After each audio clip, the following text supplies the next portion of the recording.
तो हम लोगों ने डिवाइडिंग ऑफ द पोलिनोमियल देख लिया। जिससे डिवाइड करते हैं उसे क्या बुलाते हैं हम लोग? Gx। जिसको डिवाइड करते हैं P ऑफ x। जो यहाँ पे आता है उसे Q ऑफ x, और जो नीचे आ गया उसे R ऑफ x। ये स्टाइल था हमारा, है ना? ये हमने किया था। अच्छा जी, तो हमने डिवाइड करना तो सीख लिया लास्ट। अगर मैं आपसे एक्सरसाइज थोड़ा सा अगर हम कंटिन्यू करें, अच्छा चलिए एक डिवाइड करके देख लेते हैं हम लोग फटाफट, ठीक है? हम x+1 से डिवाइड कर रहे हैं, let it be x³ plus x² plus x और +1। अब बताइए किस तरीके से डिवाइड करना चाहिए? x को क्या बनाना है हमें? x³ कितने से मल्टीप्लाई? x²। तो हमने यहाँ पे x³ और प्लस x²। साइन चेंज, इसे कैंसिल, ये इसे कैंसिल, ठीक है? अरे यार कुछ थोड़ा सा ट्विस्ट डाल देते हैं, यहाँ 5 कर देते हैं लास्ट। क्या कर देते हैं लास्ट में? 5। ऊपर से आपके पास क्या क्या उधर क्या गया? x+5। अब x को हमें क्या बनाना है? x। तो कितने से मल्टीप्लाई? यार यहाँ गौर करो यार, नहीं नहीं यहाँ गौर करिए, किसी को कुछ नहीं करना है, बस गौर करिए आप खाली, अब पार्टिसिपेट करें। हाँ जी, हमारी मैम जो मैं इस मेथड से कर रहा था स्कूल में, कह रही थी मेथड गलत है, इससे दिक्कत आएगी आपके पास। हाँ सही करिए मैडम। ये बात अरे हाँ भैया अभी करा तो दूं मैं, अभी तो बेसिक ही चल रहा है, एक्सरसाइज कराने का नहीं है तुमने। क्यों दिक्कत आएगी? ऐसा क्या हो गया? क्या चीज सीखने को मिलेगी? वो चीज तो देख लो। हम यहाँ पे डिवाइड कर रहे हैं, और जब आप x से डिवाइड करोगे तो यहाँ पर क्या आ जाएगा? 1, और ये हो जाएगा आपके पास x+1। रिमाइंडर कितना बैठ गया? साइन चेंज, रिमाइंडर कितना है? 4। तो रिमाइंडर हमारा 4 गया जब हमने x+1 से डिवाइड किया x³ plus x² plus x+5 को, ठीक है? अच्छा जी, अब एक चीज और बताओ मेरे को कि एक तरीका तो ये हो गया डिवाइड करने, मतलब रिमाइंडर पता लगाने। मेन खेल एक्चुअली रिमाइंडर का है। रिमाइंडर पता लगाने का एक तरीका तो डिवीजन होता है, एक तरीका और भी है, आइए उसको और गौर करो। उसे कहते हैं रिमाइंडर थ्योरम। उसे क्या कहते हैं हम लोग? Remainder theorem. रिमाइंडर थ्योरम क्या कहती है वो सुनो। रिमाइंडर थ्योरम कहती है, वो क्या कहती है वो तो हम करवाएंगे, पहले एक एग्जांपल देता हूं मैं रिमाइंडर थ्योरम कैसा है। कि जिससे आप डिवाइड कर रहे हो उसे आप gx बुलाओगे, सही है? और जिसको डिवाइड कर रहे हो उसे क्या बुलाओगे? cx।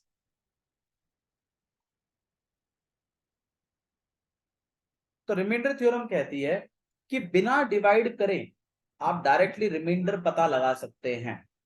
भैया कैसे पता लगा सकते हैं? उसके लिए आपको क्या करना पड़ेगा वो सुनो। उसके लिए आपका जो gx है उसको पहले इक्वल टू 0 मानो। उससे पहले क्या बनाइए? Equal to 0। तो ऑब्वियस सी बात है x+1 किसके बराबर आ जाएगा? और x किसके बराबर आ जाएगा? -1। और इस पॉइंट पर इस पॉलिनोमियल की वैल्यू कैलकुलेट कर, और वो जो भी वैल्यू आएगी ना वही आपका एक्चुअली में क्या होगा? रिमाइंडर। वही आपका क्या होगा? रिमाइंडर। भैया इतना करने से रिमाइंडर आ जाएगा? बिल्कुल आ जाएगा, देखो करके दिखाता हूँ। तो लेट वैल्यू ऐसी निकालते थे ना, x इक्वल टू -1, तो p ऑफ -1 है, x की जगह क्या चला रहे हैं? -1। तो -1 का क्यूब प्लस -1 का स्क्वायर प्लस -1 और प्लस का।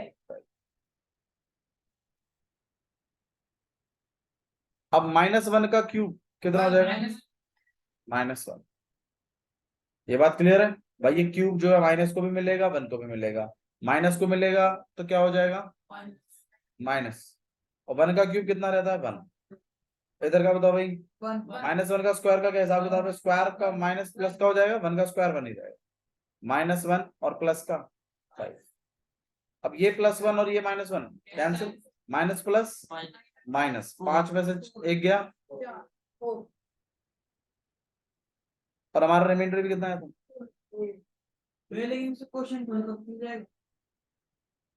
हाँ क्वेश्चन तो नहीं पता चला, ये बात तो सही कह रहे हो, लेकिन आपको डायरेक्टली क्या मिल सकता है? रिमाइंडर तो मिल सकता है। बिना डिवाइड करें, है ना? कमाल की बात है। क्या करोगे? वेरीफाई। हाँ, रिमाइंडर थ्योरम का वेरिफिकेशन आप एक बार क्वेश्चन एक बार डिवाइड कर दीजिए, रिमाइंडर आएगा, एक बार रिमाइंडर थ्योरम तो कर दीजिए, रिमाइंडर थ्योरम वेरीफाई तो होगा एक तरीके से। तो रिमाइंडर थ्योरम आपको डायरेक्टली क्या निकालना सिखाती है? रिमाइंडर बिना डिवाइड करे। उसके लिए करना क्या होता है? उसके लिए आपका जो जीएक्स है, जो डिवाइजर है जिससे आप डिवाइड करते हो, वो चीज आपको पहले इक्वल टू 0 रख देनी है। उसमें से क्या निकाल के ले आना है? एक्स। उसमें से क्या निकाल देना है? एक्स।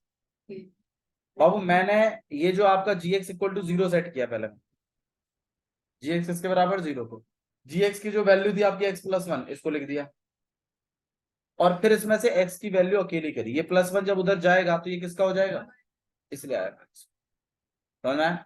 और जो भी आपका जीएक्स का x का वैल्यू आया है, उस पॉइंट पर पोलिनोमियल की क्या कैलकुलेट कर देनी है? वैल्यू। और जो भी वैल्यू बैठेगी वही आपका क्या होगा? रिमाइंडर। सर मत बोले कर, वही क्या होगा आपका? रिमाइंडर। आया समझ में? अच्छा भैया, आप रिमाइंडर के पीछे ही क्यों पढ़ रहे हो?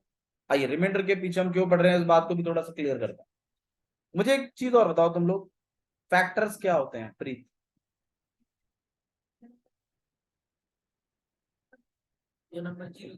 चुप रहे। फैक्टर्स क्या होते हैं? हाँ, मैं आपसे पूछूं 6 के फैक्टर बताओ।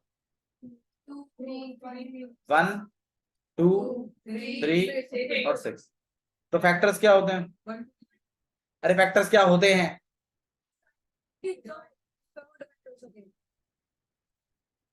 ऐसे नंबर जो आपके दिए गए नंबर को क्या कर दें? डिवाइड कर दें कंप्लीटली, वो नंबर कहलाते हैं फैक्टर्स, जिनका रिमाइंडर क्या आ जाए भैया? 0 आ जाए। ये भी एक सही बात। तो फैक्टर्स की अगर आप बात करें कि फैक्टर्स क्या होते हैं, नॉर्मल नंबरों की बात कर रहा हूं, तो those numbers which can divide the given number, या which can completely divide the given number is called factors। अब हमने 6 के फैक्टर लिखे, 1 2 3 6, ठीक है। अच्छा, फैक्टर्स के बारे में थोड़ी सी और जानकारी मिली हमें कि फैक्टर कभी भी आपके दिए गए नंबर से बड़े नहीं होते, वो हमेशा उससे क्या होते हैं? छोटे। तभी छोटे हैं तभी तो डिवाइड कर पा रहे हैं, बड़े होते तो 6 डिवाइड करता फिर, वो मल्टीपल्स कहलाते, वो अलग चीज है। फैक्टर्स का मतलब है। अच्छा, इन फैक्टर्स के बारे में थोड़ी सी और जानकारी करेक्ट करें तो अगर मैं 2 से इस 6 को डिवाइड करूं,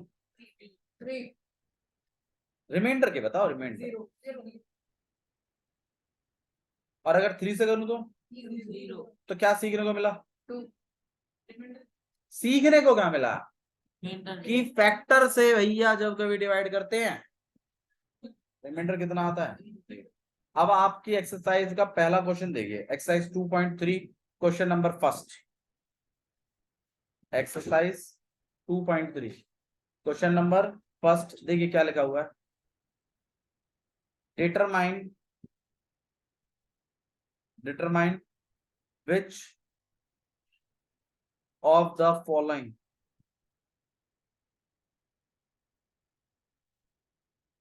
has x+1 a factor। क्या मतलब है इसका शिवम?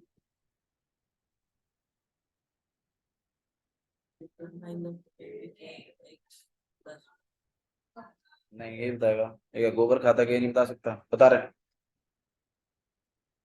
डिटरमाइन करना है। डिटरमाइन क्या होता है?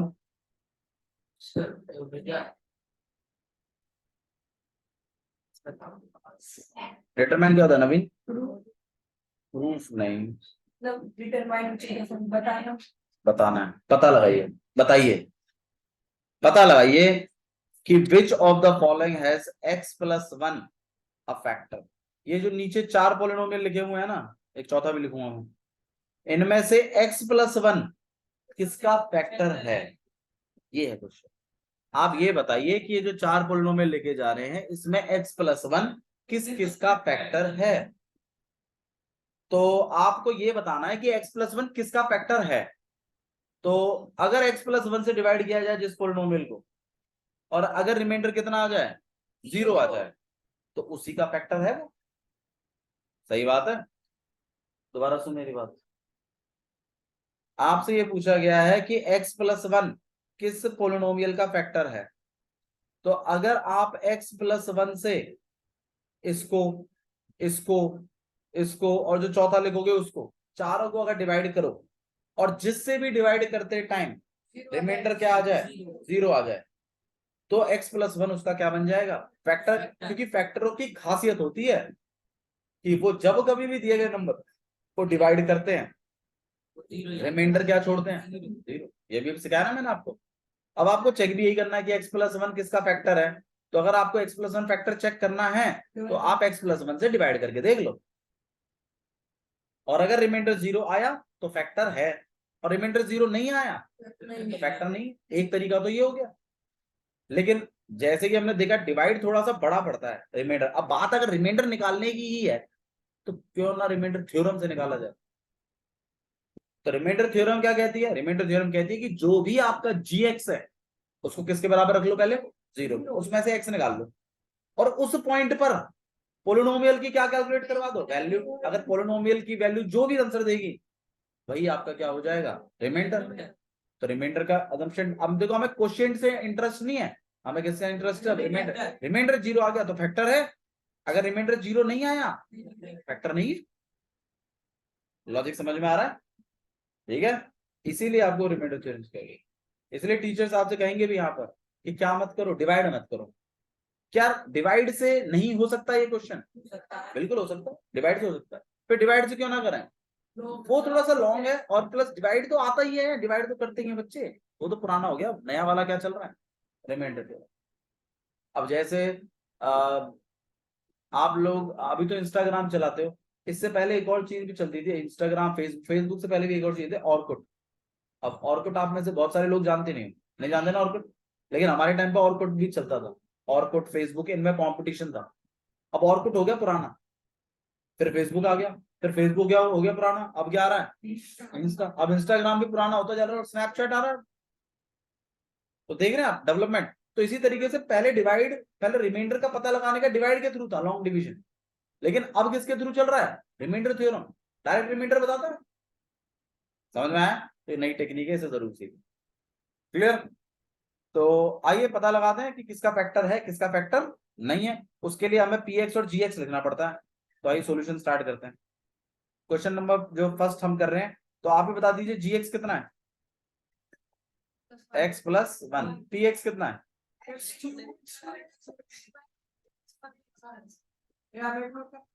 ना ना किसी को कोई नोट डाउन नहीं करना, किसी को कोई नोट डाउन नहीं करना है भैया, सब बस ध्यान दीजिए। आप वही गलती मत करिए जो स्कूलों में कर रहे हैं आप। फोकस इंप्रूव करिए अपना। फोकस एक बार इंप्रूव हो गया ना, कोई नहीं रोक सकता आप लोगों को। फोकस का खेल है, 1 महीने लगातार फोकस पे काम करो बस। फोकस इंप्रूव हो गया, आपको स्कूल में भी ज्यादा समझ में आने लगेगा अपने आप। अपने माइंड को डिस्ट्रैक्ट मत करिए। जीएक्स हो गया और पीएक्स हो गया। अब क्या प्रोसीजर था भाई, x plus 1 is equal to 0. पर मार्कर तो था आपके पास करने के लिए। भाई gx को इस घंटों में 0 कर देते हैं। बहुत बढ़िया। तो पहले तो भैया लेट करना है कि जीएक्स किसके बराबर, 0। मुझे तुम लोगों का पार्टिसिपेशन चाहिए। सच बताऊं तो तुम कह रहे हो ना कॉपी में लिखे भैया, नहीं, यहाँ मेरे साथ पार्टिसिपेट कर लो, चुप मत रहो बस। ठीक है, आप पार्टिसिपेट करेंगे, टाइम का पता नहीं चलेगा, टाइम पटाख दे सीधा निकल जाएगा। ठीक है, और आपका इंटरेस्ट बन जाएगा अपना। पार्टिसिपेशन चाहिए, स्टोरी कनेक्ट होनी चाहिए। और फिर घर जाके ये वीडियो जैसी अपलोड हो जाती है, तुरंत नोट्स बना लो अपने। फिर अगले दिन फिर वापस आ जाओ, फिर पढ़ लो ऐसी, फिर घर जाके नोट्स बना लो। मात्र मेरे को आधा घंटा भी नहीं चाहिए, 15 मिनट चाहिए होंगे। जल्दी जल्दी फास्ट फॉरवर्ड कर करके लिख लेना सारे नोट्स, इतना टाइम क्यों लगता है। ठीक है, हाँ जी। तो जीएक्स कितना हो गया आपके पास, 0।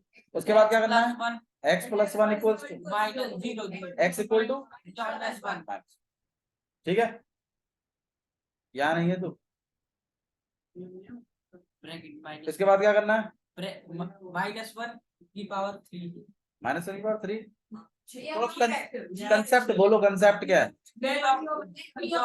ऐसे नहीं, ऐसे बोलो भैया, अब पोलिनोमियल की वैल्यू निकाल दो, किसने पॉइंट पे? -1, ऐसे बोलो, ठीक है। लिखना क्या है वो मत बोलो, ये बोलो कि भैया -1 पर पोलिनोमियल की क्या निकाल दीजिए, वैल्यू। तो उसके लिए क्या करते हैं हम लोग, हम लेट करते हैं कि x की जगह हम क्या चलाएंगे, माइनस, फिर हम p ऑफ -1 लेंगे, कितना हो जाएगा? तो फिर चुप हो गया लव। आप लोग थोड़ा शांत रहो, लव को बोलने दो। आ भैया, +1 अब क्या करना है लव, इसके बाद बता। -1 है इसका आंसर। -1 का क्यूब मतलब क्यूब माइनस को मिलेगा, 1 को मिलेगा, माइनस को मिलेगा तो माइनस तो रहेगा, 1 का क्यूब कितना होता है 1। हाँ भैया, यहाँ पे स्क्वायर होगा तो ये चीज कितनी थी, प्लस का, और यहाँ माइनस, यहाँ +1, +1 से -1 गया, +1 से -1 का आंसर कितना आ गया, 0। पोलिनोमियल की वैल्यू 0 है तो रिमाइंडर भी कितना है, रिमाइंडर 0 है तो ये फैक्टर है या नहीं है, बिना डिवाइड करे देख बता दिया, कौन सी थ्योरम है, ठीक है। तो जैसे आपने ये किया तो आप लिख सकते हो कि आपका r ऑफ x जो है वो भी कितना है, 0। r ऑफ x मतलब रिमाइंडर। हाँ, इसको फैक्टर थ्योरम भी बोलते हैं, जब कभी भी आप फैक्टर पता लगा रहे हैं, क्योंकि अभी इसको करने की एक्चुअली फैक्टर थ्योरम और रिमाइंडर थ्योरम ना, ये लगा लो 99 और 100 की बात है। रिमाइंडर जहां तक बात हो रही है वो तो कहलाती है रिमाइंडर थ्योरम। अब आप रिमाइंडर को ध्यान में रखकर अगर फैक्टर के बारे में भी कुछ कह दो तो वो क्या कहलाती है, फैक्टर थ्योरम। मतलब दो थ्योरम्स उन्होंने एक साथ जोड़ दिए हैं। रिमाइंडर के आगे शुरू होती है आपकी थोड़ी सी 2 लाइन और एक्स्ट्रा जोड़ती है, वो कहलाती है आपकी फैक्टर थ्योरम। और जैसे आपने रिमाइंडर पता लगा दिया तो यहां तक तो रिमाइंडर थ्योरम।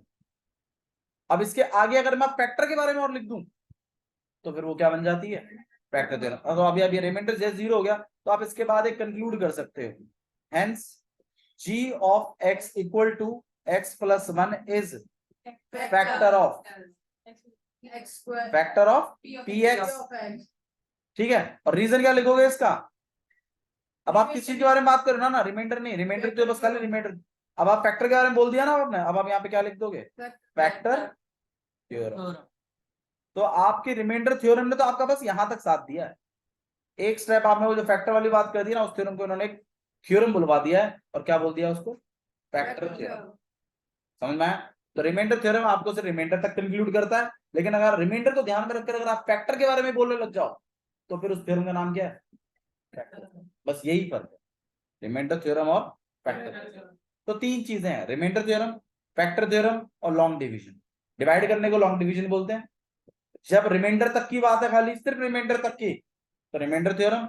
और अगर रिमाइंडर थ्योरम से रिमाइंडर के बाद अगर आप कंक्लूड और कर दो कि ये फैक्टर है तो वो कहलाता है आपके पास फैक्टर। आया समझ में? ठीक है, ओके नेक्स्ट देखते हैं इससे आगे। तो अगले में आपके पास जो gx है वो तो x प्लस 1 ही है। हाँ बोलो, कौन सी एक तो डिवाइड वाला बताया ना, हाँ हाँ, और एक है ये वाला इसमें तुमको पेयर देते हैं। तो वेरिएबल पैरामीटराइजेशन और एक वो पैरामीटराइजेशन कह रहा हूं। किसकी बात कर रहे हो?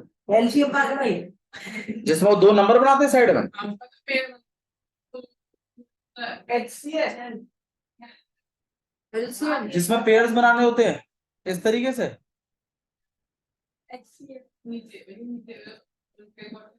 जिसमें √2 की वैल्यूज आप कैलकुलेट करते हैं, ऐसा कुछ है। हाँ, उसे भी लॉन्ग डिवीजन कहते हैं। ठीक है, तो यहाँ पे x प्लस 1 और यहाँ पे px है, इसका हमें चेक करना है कि इसका फैक्टर है या नहीं है। तो तरीका क्या है भैया शिवम? तो सबसे पहले आप क्या करेंगे, g ऑफ x इक्वल -1 0 कहां से आ गया, x plus 1 equals to x की वैल्यू। फिर हम इस पॉइंट पर इस पोलिनोमियल की क्या कैलकुलेट करेंगे, वैल्यू। उसके लिए हम यहाँ पे लिखेंगे p, या फिर लेट करके लिखो, हाँ पहले लेट करके लिखना, ठीक है। तो ये इसके सिंटेक्स हैं, let x equal to minus, तो p ऑफ -1 इक्वल टू -1 की पावर 4 प्लस -1 की power 3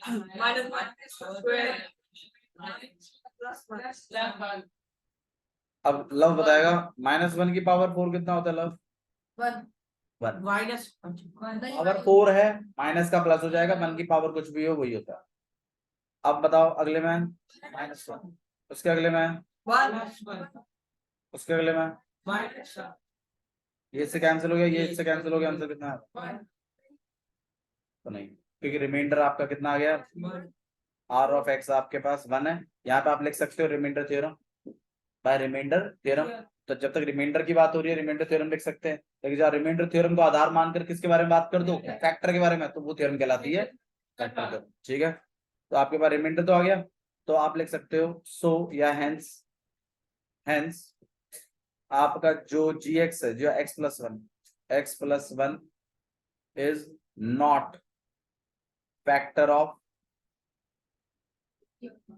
p of x by factor theorem. मेरे ख्याल से आज आ गया होगा समझ में, मतलब कैसे करना है। ठीक है, एक रूट वाला क्वेश्चन और है, वो कर देता हूं मैं, जैसे आपको थोड़ा सा बेनिफिट मिले। ठीक है, तो जैसे कि आपके पास फोर्थ वाला है, इसको देख लीजिए। gx तो हमारे पास है ही x+1, क्योंकि इसी को फैक्टर हम चेक कर रहे हैं। जो आपका px है वो है आपके पास x³ minus x² minus 2 plus √2x और प्लस का √2। हाँ भैया, क्या करना है इसके बाद, सबसे पहले gx इक्वल्स टू 0, ठीक है, लेट करना है। फिर आपके पास x+1 इक्वल्स टू 0, x की वैल्यू -1, और फिर इस -1 पे आपको पॉलिनोमियल की वैल्यू कैलकुलेट करनी है।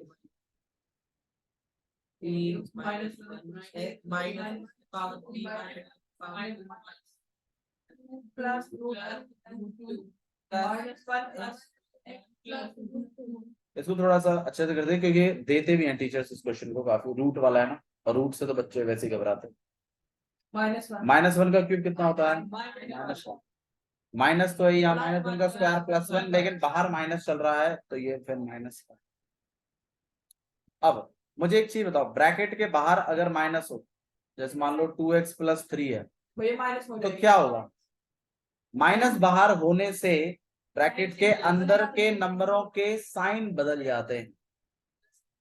मतलब ये माइनस आप इस्तेमाल कर सकते हो अंदर, लेकिन ध्यान रखिएगा काम क्या होगा कि इसके साइन बदल जाएंगे। मतलब ये बन जाएगा -2x और -3, माइनस का यूज करके। अगर मान लो भैया ये माइनस का ही होता तो फिर मैंने बताया ना साइन बदल जाएंगे, तो ये माइनस किसका बन जाएगा, फिर प्लस का, और ये प्लस किसका बन जाएगा।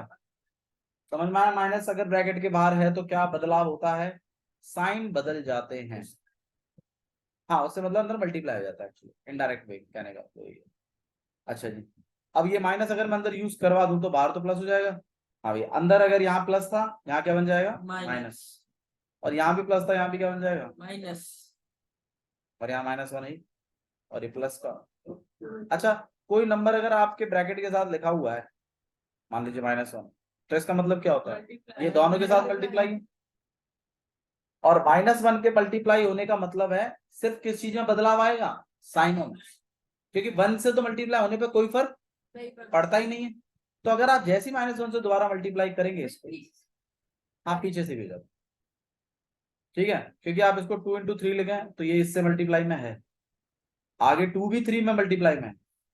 तो अगर ये -1 इसके साथ लिखा हुआ है तो समझिए ये इससे भी होगा और इससे भी होगा, और -1 से मल्टीप्लाई होने का मतलब क्या है, किसमें बदलाव आएगा, खाली सिर्फ साइन है। तो ये प्लस का दोबारा बन जाएगा, और ये भी किसका बन जाएगा। अब ब्रैकेट के बाहर प्लस होने से उसको ओपन किया जा सकता है विदाउट चेंजिंग द साइन। तो यहाँ -1 है, यहाँ -1 है, ये प्लस का 2, प्लस का √2 और प्लस का √2।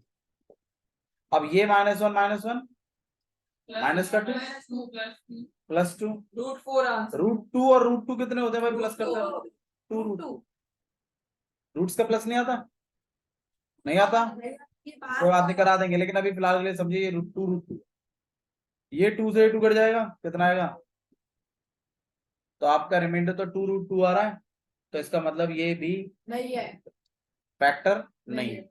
तो आप लिखोगे R ऑफ x जो है वो आपका आया 2√2, तो आप लिख दोगे सो या hence x+1 is not factor of p of x। आइए रूट्स के बारे में जानकारी इकट्ठी करते हैं। पहले तो रूट्स के बारे में आपको मैं कुछ चीजें सिखा देता हूँ। देखिए रूट्स के बारे में, रूट जो होते हैं वो दो तरीके के हैं। जिस तरीके से आपके पास टर्म्स होते हैं ना दो तरीके के, Like and unlike. कौन कौन से होते हैं? लाइक लाइक और अनलाइक। इसी तरीके से रूट्स भी दो तरीके के हैं, लाइक एक लाइक रूट्स है, और एक Like. नहीं बता। बता चुका हूँ। हाँ। कोई बात नहीं, दोबारा नहीं बता पा रहे हैं तो ये फिर तो सिखाना ही पड़ेगा। पहले स्टार्टिंग में सिखाया होगा, भैया अभी तो सिखाया था। अभी सिखाया था, हाँ। फिर भी जवाब नहीं दे रहे तुम, फिर भी 2√4 बोल रहे हो। यही बोल रहा तू। एब्सेंट था। ये एब्सेंट था। ये बहुत अच्छा है, भैया वीडियो नहीं आई थी उसको। ये भी अच्छा है। आई थी मैं वीडियो तो नहीं आई। लाइक रूट, लाइक टर्म और अनलाइक टर्म। लाइक टर्म का मतलब क्या होता था? जिसमें वेरिएबल पार्ट कैसा होता था? सेम होता था। अनलाइक क्या होता था? लड़ाई में मत चले जाएगा, ठीक है। अच्छा जी, लाइक टर्म्स के बीच में जब हम प्लस करते थे तो कितना होता था? ये वेरिएबल पार्टिसिपेट नहीं करते थे, सिर्फ खाली कौन पार्टिसिपेट करते थे? Numbers, constants. रूट्स में भी कुछ ऐसा ही खेल है, रूट्स में इस तरीके से लिखा रहता है। तो यहाँ पे दो नंबर्स हैं आपके पास, एक आगे वाला और एक रूट के अंदर वाला। रूट के अंदर वाले को वेरिएबल की तरह ही कंसीडर करें, उसको वही इज्जत दीजिए जो वेरिएबल्स को देते हैं। मतलब क्या है भैया इसका? मतलब यहाँ पर यह है कि लाइक रूट्स का मतलब ही वो होगा जिनके अंदर वाले नंबर कैसे हैं। गौर करिए, यहाँ पे √3 है, यहाँ पर भी क्या है? √3 है। 20 प्लस नहीं कर रहा हूं मैं बस आपको बता रहा हूँ लाइक रूट्स क्या होते हैं। जिनमें रूट वाले पार्ट कैसे होते हैं? सेम होते हैं, वो कहलाते हैं राइट रूट्स। अनलाइक रूट्स क्या होते होंगे? जिनमें रूट वाले पार्ट सेम नहीं होते हैं, या लाइक रूट्स। लाइक रूट्स के बीच में भैया एडिशन हो सकता है, बिल्कुल। लाइक रूट्स के बीच में ही प्लस माइनस होता है, या प्लस और माइनस। अनलाइक रूट्स में तो प्लस माइनस होता ही नहीं है, वो वैसे ही रहते हैं जैसे वो हैं। मल्टीप्लाइड तो लाइक रूट्स जब आप प्लस करें तो हो सकते हैं। अब आप ही सोचिए, अगर मैं 4√3 प्लस 5√3 करूं आदित्य, तो कितना आना चाहिए? आंसर है 9√3। रूट के अंदर वाले नंबर प्लस नहीं होते, सिर्फ बाहर वाले नंबर ही प्लस होते हैं। भैया कराया था ये आपको बताएगा घर में घर से। कोई बात, अब आ गया ना समझ में? घर से क्लास बस ठीक है। अरे तू यार यहाँ ध्यान दे यार। तो 4√3 और 5√3 और यहाँ पे प्लस करके लगे, ठीक है। इसी तरीके से माइनस का खेल भी हो सकता है, अगर यहाँ बीच में माइनस होता मान लीजिए, या 4√3 माइनस 5√3, तो कितना हो जाता है? ये -1√, ऐसा होता है, -1√। डिवाइड का कंसेप्ट अलग है, डिवाइड के बारे में बताएंगे जब आएगा। समझ में आया? तो प्लस हो चाहे माइनस हो, इस तरीके से कर सकते हैं। अच्छा भैया, अगर मल्टीप्लाई होता तो? मल्टीप्लाई जब होता है, मल्टीप्लाई एक लड़ाई की तरह है, जैसे मैंने आपको पहले ही बताया था। उसमें बाहर वाला नंबर बाहर वाले से, अंदर वाला नंबर अंदर वाले से मल्टीप्लाई हो जाता। तो 4 × 5 20 और रूट, ऐसा आंसर। अब वो हम सिखाएंगे, वो भी एक अलग चीज है। ये क्लियर है? तो मल्टीप्लाई जब कभी होगा इस तरीके से तो ध्यान रखिएगा, ऐसा होगा। अच्छा जी, एक चीज और भी जानने वाली है। 20 और √15 मल्टीप्लाई में है। 20 और 15 नहीं है, 20 और √15। कल को अगर 20√15 हुआ और नीचे 10 हुआ तो ये 10 भी काट सकता है इसको 2 बार का, तो आपका 2√15 आ जाएगा। ये मल्टीप्लाई में होता है, ठीक है। अच्छा जी, एक चीज और जान लीजिए थोड़ा सा, कि जैसे आपके पास कोई भी नंबर हो, आपको जानना है इस चीज को कि उसके अंदर 2 रूट्स छुपे होते हैं। यस। मतलब आप 3 को कहीं ना कहीं अगर कभी चाहें तो √3 × √3 यूज कर सकते हैं। ये आपको सीखना ही पड़ेगा, क्योंकि चैप्टर 1 में है ये सब चीजें, आप इन्हें नजरअंदाज नहीं कर सकते।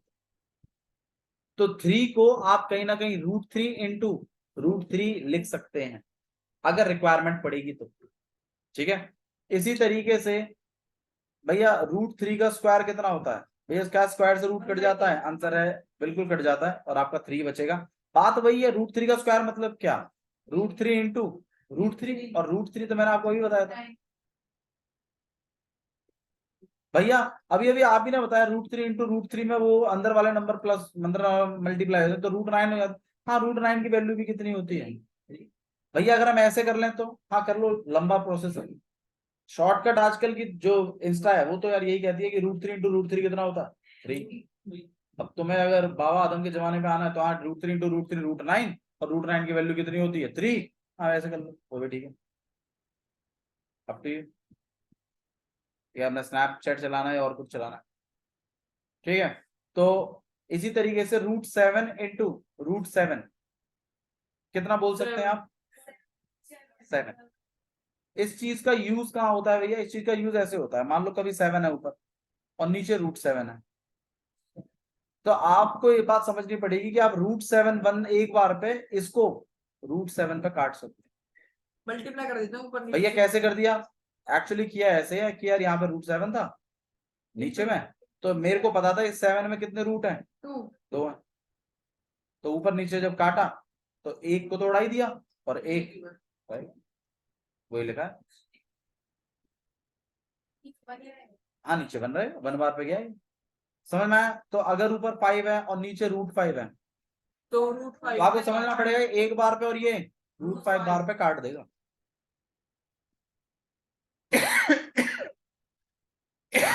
आया, ठीक है।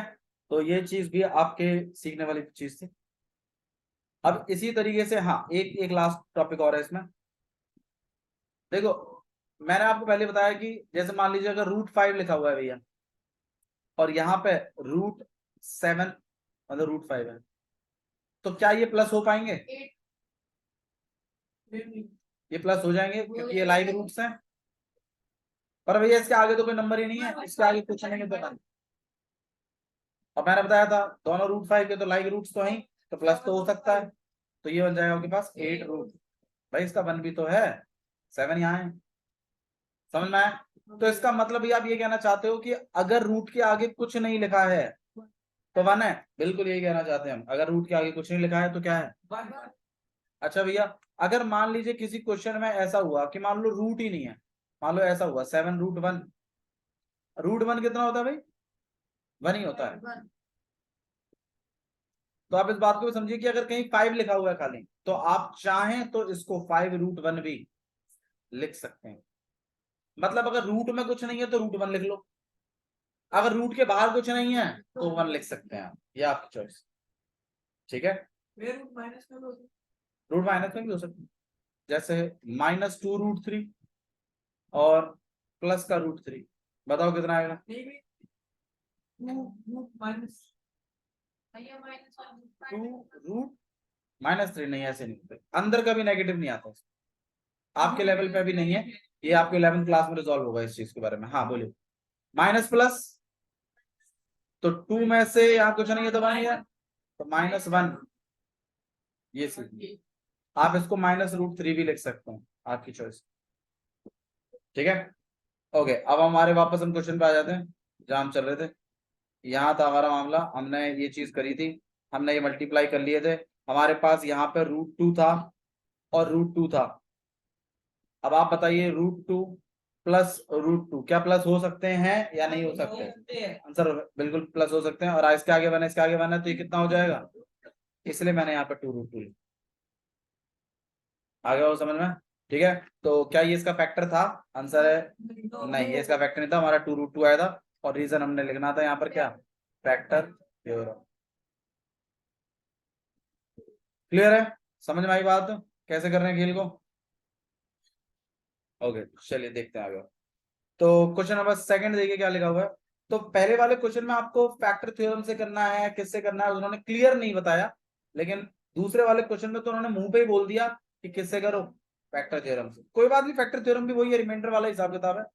आपको इन्होंने पीएक्स अलग लिख के दिया है और जीएक्स अलग लिख, तो पहला वाला क्वेश्चन हल्का सा टफ था क्योंकि उसमें पीएक्स जीएक्स आपको खुद लिखने थे, ये तो और आसान है, उसने आपको पीएक्स भी लिख के दे दिया। हाँ बाबू क्वेश्चन और हमने फैक्टर थ्योरम कर दिया तो मार्क्स क्या नहीं, उन्होंने कोई, क्वेश्चन में आपको डिवाइड करना है तो कर सकते हैं। हाँ जी बिल्कुल बिल्कुल बिल्कुल। अगर डिवाइड बोला गया है तो फिर डिवाइड से ही करना है, अगर मेंशन कर दिया उन्होंने तो उसी थ्योरम से करना है। अब आपके पास पी एक्स और जी एक्स है और आपको बोलना है, आपको बोला गया, देखिए क्वेश्चन पढ़ के दिखाता हूँ, use the factor theorem, factor theorem का यूज करें टू डिटरमाइन कि g x is factor of p x.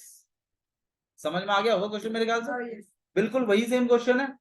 तो कैसे करेंगे रिमेंडर फैक्टर थ्योरम से, पहले तो जी एक्स इक्वल टू 0, उसमें से एक्स की वैल्यू निकालेंगे, फिर उस पॉइंट पर पोलिनोमियल की क्या कैलकुलेट कर देंगे, वैल्यू, और फिर उस पॉइंट पर जो भी वैल्यू आएगी, अगर वो 0 आई है तब तो फैक्टर है, और अगर 0 नहीं आई है तो वो फैक्टर नहीं है। ठीक कर दे। अब ये भी करके दिखाया, नहीं समझते। इजी तो है। यही तो करके दिखाया था तो पहले। ये ये फैक्टर थ्योरम से चेक करना है कि इसका फैक्टर है या नहीं, कैसे करोगे भैया लेट पी पी एक्स भैया, सबसे पहले जी एक्स को किसके बराबर करेंगे, जीरो। अभी थोड़ी देर पहले फैक्टर थ्योरम से तो किया था, वो तो तेरे कह रहा था, यहाँ ध्यान दे, ऐसे करना है ये करना है। उसमें आपको जी एक्स पी एक्स दिए ही नहीं थे, उसने अलग अलग लिखे हुए थे बस, वो हमने अपनी समझ से एक को जी एक्स एक को पी एक्स बनाया। इस वाले क्वेश्चन में और आसान किया है आपके लिए कि पी एक्स अलग दे दिया और जी एक्स अलग दे, मतलब और इजी बना दिया आपके लिए, तो ऐसे नहीं, और ये ध्यान जाओ, तो ये बैग तरीके फेंक दें, यहाँ ध्यान देकर, ऐसी कोई भी चीज जो आपको डिस्ट्रैक्ट करती है मत करिए ना। 1 घंटे की बात है खाली, 1 महीने तक करनी है, अपने आप मैथ्स इंप्रूव हो जाएगा। ये रहा पी एक्स, ये रहा जी एक्स, आपको ये प्रूव करना है कि ये इसका फैक्टर है या नहीं है। तो अपना वही फैक्टर थ्योरम इस्तेमाल करेंगे। उसका प्रोसेस क्या था, जी एक्स इक्वल्स टू, बिल्कुल x plus 1 equals to x की वैल्यू, फिर क्या करते थे हम, लेट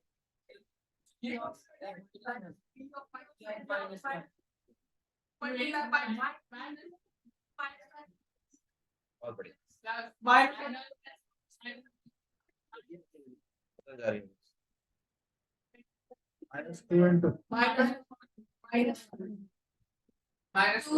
ठीक है। अब पहले हम क्यूबों को सॉल्व करेंगे, तो -1 का क्यूब कितना होगा, -1 का स्क्वायर कितना होगा, यहाँ पे तो मल्टीप्लाई है, ये माइनस माइनस प्लस, इधर मल्टीप्लाई करें तो कितना होगा, माइनस, कैसे कट गया, रिमाइंडर अप टू 0 बैठ, ठीक है, समझ में आया कैसे करना है। अच्छा जी, अगले में आ रहे हैं क्वेश्चन नंबर 3। ये बहुत जबरदस्त क्वेश्चन है, अगर ये चैप्टर आपके पीटीज में आ रहा है तो ये लगा लीजिए, ये क्वेश्चन आपके पेपर में जरूर आपको दिखाई देगा। चैप्टर 1 आ रहा है तो कोई बात नहीं, बहुत बढ़िया बात है, ठीक है। क्वेश्चन नंबर 3, तुम लोगों ने ना खेल को बिगाड़ दिया एक्चुअली, मैं अप्रैल में इसीलिए फर्स्ट से स्टार्ट करना चाहता था, बट आप लोगों ने जाके वो चालू कौन सी डेट को करवाया, 5 को करवाया, बहुत बच्चों ने तो 15 की बात करवाया।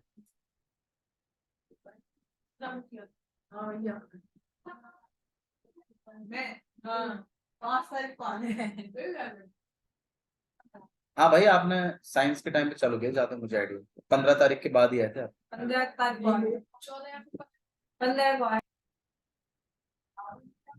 हाँ हाँ चलो, फाइंड द वैल्यू ऑफ के if x minus 1 is a factor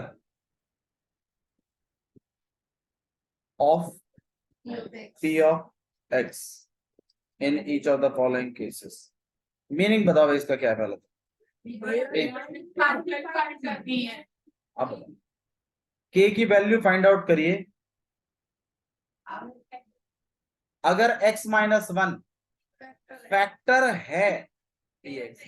देखो अभी तक हमने जितने क्वेश्चन करे हैं उसमें चेक करने को बोलता था, चेक करने को बोलता था कि फैक्टर है या नहीं है, कि चेक करो कि फैक्टर है या नहीं है। तो उस केस में आप क्या करते थे, आप जी एक्स होता था उसको इक्वल टू 0, उसमें से x निकाल कर फिर पी ऑफ जो भी पॉइंट आता था उसकी वैल्यू निकाल देते हैं यहाँ पर, है ना।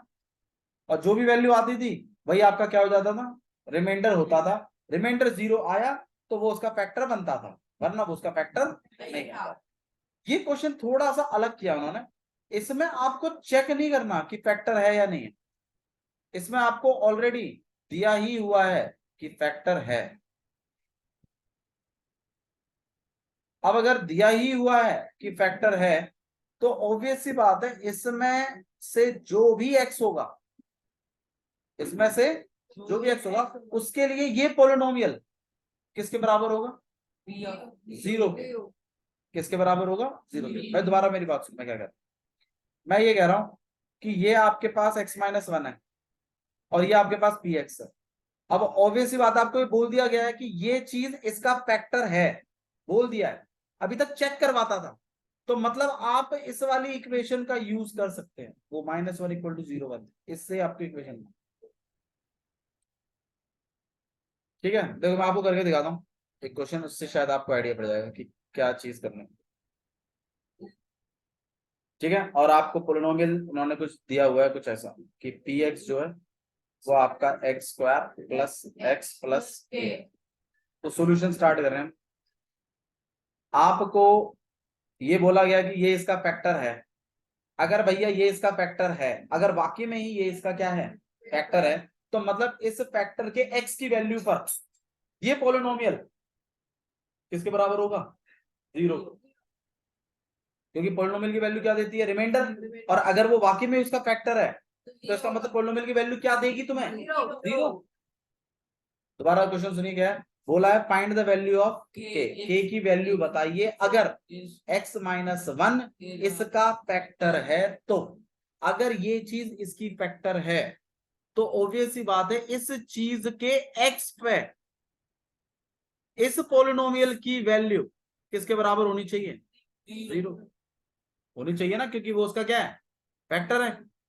तो हम वही काम करेंगे। सबसे पहले तो मैं इसमें ये जो हमें x-1 दिया है इसमें से मैं पहले gx निकालूंगा, इसमें मैं मतलब x निकालूंगा पहले। तो gx कितना है आपके पास, x-1। फिर मैं क्या करूंगा, gx को किसके बराबर कर दूंगा, 0।